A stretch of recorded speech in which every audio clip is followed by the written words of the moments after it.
یہ ظلم ختم ہوگا انشاءاللہ تعالی. جو لوگ آج مظلوموں پر ظلم کر رہے ہیں، تم ختم ہو گئے، تمہارا ظلم ختم ہوگا، تم ختم ہو گئے، تمہارا وجود اس زمین سے اللہ مٹائے گا انشاءاللہ. ہاں میں جانتا ہوں اتر پردیش میں آئے دن کوئی نہ کوئی واقعہ مسلمانوں پر ظلم کیا جاتا ہے، مگر میرے عزیز دوستوں اور بزرگوں، یاد رکھو کہ مکہ کی سرزمین ہے، مکہ کی سرزمین ہے، بلال حبشی ہے، اور حضرت بلال امیہ بن خلف کے غلام ہے، اور حضرت یاسر بن عمار کو کوڑے مارے جا رہے ہیں. امیہ بن خلف یاسر بن عمار رضی اللہ تعالیٰ عنہ کو کوڑے مارتا ہے، تھک جاتا ہے. ابو جہل مارتا ہے، تھک جاتا ہے. ابو لہب مارتا ہے، تھک جاتا ہے. اور پھر امیہ بن خلف حضرت بلال حبشی سے کہتا ہے کہ بلال اب تم مارو، تم طاقتور ہو. حضرت بلال پریشان ہے، اسلام قبول کر چکے ہیں. حضرت عمار کے قریب جاتے ہیں تو حضرت عمار کہتے ہیں کہ بلال آپ بھی مجھے 2-3 کوڑے مار دیجئے، مگر یہ مت کہیے کہ آپ نے اسلام کو قبول کر لیا. مار لو مجھے بھی 2-3 کوڑے. تم امیہ بن خلف جو ان کا جنہوں نے حضرت بلال کو خریدا تھا، وہ پکار کر کہتا ہے بلال مارو اس کو.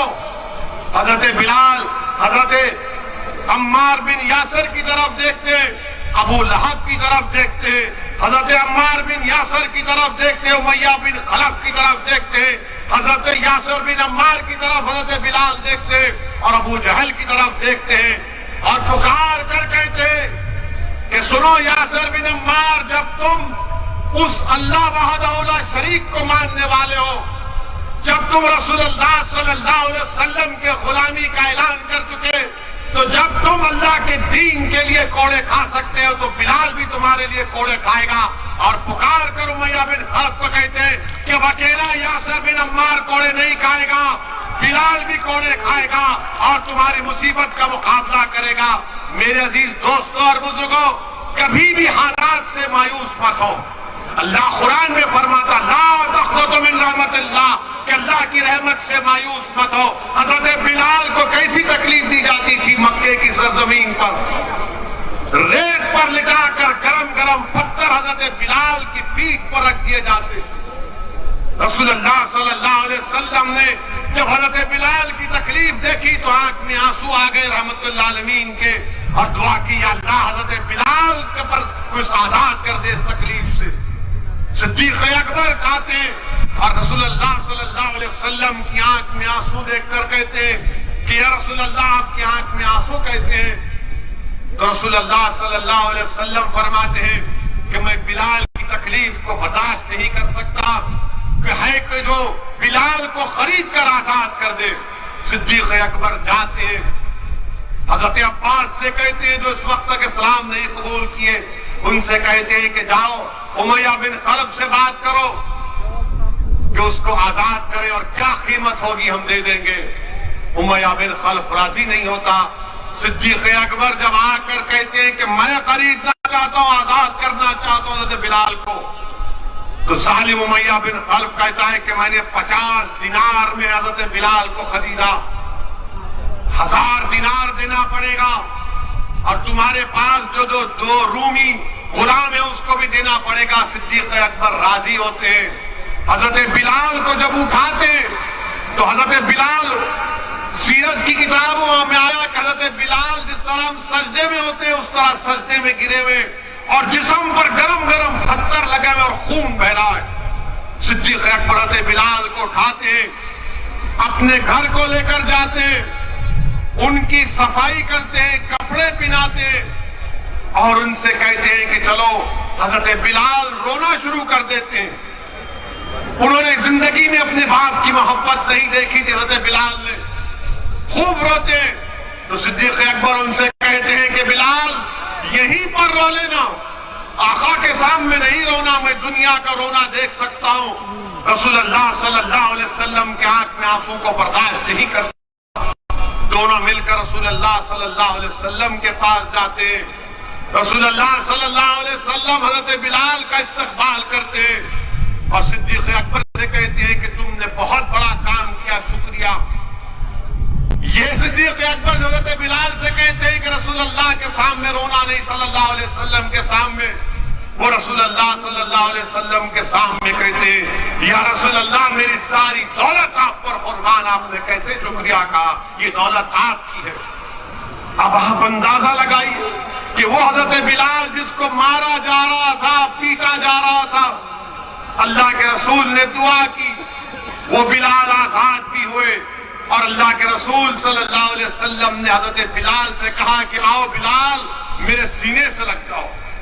میرے عزیز دوستوں اور بزرگوں، یاد رکھو یہ ظلم ختم ہوگا، یہ ظلم ختم ہوگا انشاءاللہ تعالی۔ جو لوگ آج مظلوموں پر ظلم کر رہے، تم ختم ہو گئے، تمہارا ظلم ختم ہوگا، تم ختم ہو گئے، تمہارا وجود اس زمین سے اللہ مٹائے گا انشاءاللہ۔ تمہارا ظلم ہمارے حوصلوں کو، ہمارے پیروں میں ڈگمگاہٹ نہیں پیدا کرے گا۔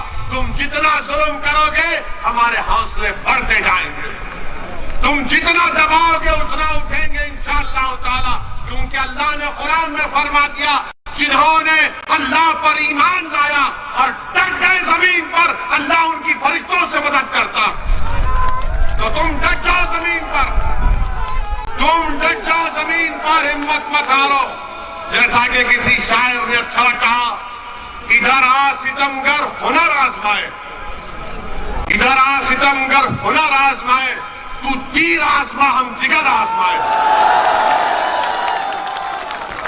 میرے عزیز دوستوں اور بزرگوں، تاریخ میں بھری پڑی ہے حضرت بلال کی وہ تکالیف ہمارے سامنے۔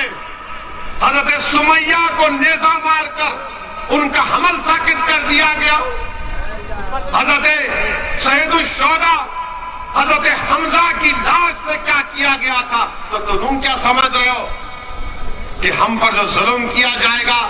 ارے میرے عزیز دوستوں اور بزرگوں، کامیابی انشاءاللہ تعالی آپ کے قدم چومے گی، کامیابی قدم چومے گی۔ جو لوگ آج ظلم کر رہے ہیں، یاد رکھو اقتدار ہمیشہ کسی کے پاس رہنے والا نہیں ہے، اقتدار جائے گا انشاءاللہ تعالی۔